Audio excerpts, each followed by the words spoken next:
Dan pemirsa, bagaimana cerita sebenarnya saat TGB duduk dan berbaur dengan penonton untuk menyaksikan MotoGP Mandalika? Kita sudah terhubung bersama Tuan Guru Bajang Muhammad Zaidul Majdi. Selamat malam, Tuan Guru. Ya, selamat malam. Assalamualaikum warahmatullahi wabarakatuh. Waalaikumsalam warahmatullahi wabarakatuh. Sehat, Tuan Guru? Alhamdulillah, sehat semua. Davi juga, para pemirsa, kita semua insya Allah sehat walafiat. Alhamdulillah. Alhamdulillah, kita sehat semua. Tuan Guru, ada kisah yang menarik dan video ini sempat viral di media sosial saat Tuan Guru ini menonton MotoGP Mandalika, memilih untuk berbaur bersama dengan penonton yang lainnya. Sebenarnya, apakah seorang Tuan Guru yang mantan gubernur ini tidak mendapatkan tiket VIP atau seperti apa sebenarnya ceritanya, Tuan Guru? Ya, terima kasih Davi. Pertama sih, Assalamualaikum warahmatullahi wabarakatuh. Yang pertama, saya ingin mengajak kita semua, ya, Davi dan para pemirsa, kita semua bangsa Indonesia ya bersyukur, alhamdulillah pelaksanaan MotoGP perdana ya di sirkuit Mandalika itu berjalan dengan baik.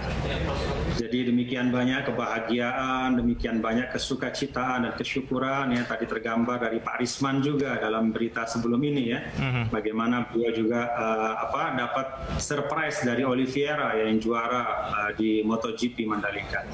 Jadi saya ingin mengajak kita semua bersyukur, alhamdulillah. Ini menunjukkan bahwa kita bangsa Indonesia ini kalau kompak, utuh, bersatu ya, kita berkolaborasi semua, pemerintah pusat, daerah itu kayaknya nggak ada yang terlalu berat untuk kita laksanakan. Jadi alhamdulillah itu yang pertama. Yang kedua, saya juga mewakili ya masyarakat yang ada di NTB berterima kasih ya kepada pemerintah pusat, kepada seluruh pihak ya.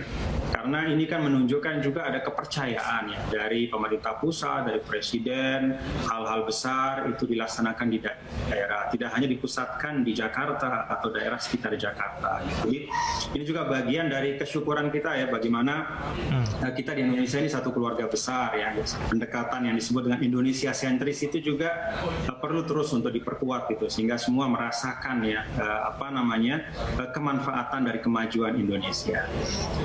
Kalau yang terkait dengan kemarin ya, sebenarnya saya punya tiket ya, ada tiket itu baik di Premier itu ada, di Deluxe juga ada. Tapi memang saya sengaja memilih untuk bersama dengan teman-teman ya yang saya istilahkan dengan ahbab para Azhari, yaitu para alumni Al-Azhar yang kebetulan juga sedang melaksanakan konferensi di NTB untuk kami bersama-sama gitu, beramai-ramai ya, kami duduk di zona B bersama dengan masyarakat ramai gitu, dan ternyata sangat nikmat ya. Kebersamaan itu luar biasa nikmatnya, alhamdulillah. Baik, Tuan Guru, kemudian pada saat itu apakah panitia mengenali Tuan Guru dan meminta Tuan Guru untuk pindah tempat duduk ke kelas Deluxe? Iya, ada memang komunikasi dan meminta, tapi ya saya sampaikan baik-baik bahwa memang ya saya memilih gitu untuk bersama dengan teman-teman ya dan seluruh masyarakat yang ada di zona B ya. Kita riuh sekali suasananya gitu, termasuk memberi semangat kepada kepada para pembalap gitu. Jadi mungkin keriuhan seperti itu justru tidak didapatkan gitu di Premier maupun Deluxe gitu ya. Jadi bahkan kita sampai ada berdiri bersama gitu sebelum balapan gitu ya, dan itu kan susah ya kalau dilaksanakan di Premier atau Deluxe gitu. Jadi keguyubannya, kebersamaannya, keseruannya itu memang lebih terasa ya di tribun seperti yang saya tempati bersama teman-teman. Baik, artinya lebih seru menonton bersama teman-teman alumni Al-Azhar ya dari tribun. Nah, kemarin juga kan sempat terjadi hujan. Bagaimana Tuan Guru melihat animo masyarakat, kemudian penonton-penonton yang lain ketika itu?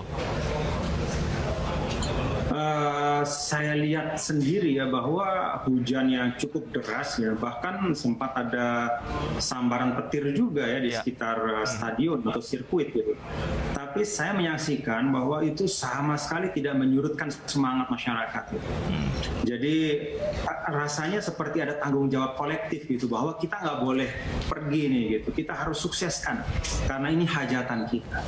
Jadi ini menurut saya satu satu aset intangible kita sebagai bangsa, kebersamaan, keinginan untuk yuk kita tunjukkan bahwa kita di Indonesia ini bisa gitu untuk mensukseskan hajat kita sendiri gitu, acara kita gitu. Jadi tidak ada yang bergeser ya, yang bernaung ada sebentar tapi segera kembali, dan justru menambah keseruan ya kemarin yang saya saksikan itu, alhamdulillah.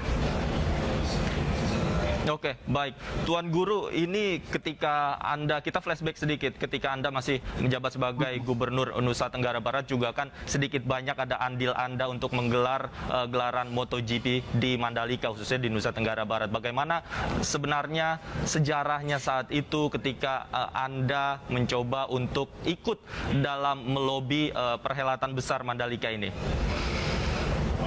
Ya, Davi, jadi sebenarnya itu sejak tahun 2012 ya, di dalam surat keputusan gubernur yang pada waktu itu saya berkhidmat sebagai gubernur, itu bahkan di periode pertama ya, jadi saya kebetulan kan 2008, 2013 sampai 2018. Nah di 2012 itu di dalam keputusan gubernur tentang izin untuk kelayakan ya dari kawasan Mandalika ini untuk dibangun fasilitas yang komplit dan utuh untuk pembangunan pariwisata, itu eksplisit disebutkan di salah satu itemnya pembangunan sirkuit F1. Jadi memang waktu itu konsepnya untuk F1 gitu. Jadi disebut di situ jelas untuk pembangunan sirkuit F1 dan dalam bentuk street circuit gitu. Jadi sirkuit yang kalau tidak sedang digunakan balapan itu digunakan sebagai jalan umum gitu ya. Jadi seperti kayak di Singapura atau di Monaco gitu. Jadi bukan sirkuit khusus untuk balapan tapi dia jalan.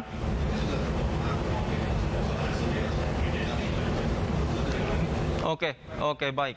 Tuan Guru, ketika itu juga Anda tentu tidak sendirian. Siapa saja waktu itu yang ikut andil bersama Anda untuk bernegosiasi membawa gelaran MotoGP khususnya ke Mandalika, Tuan Guru?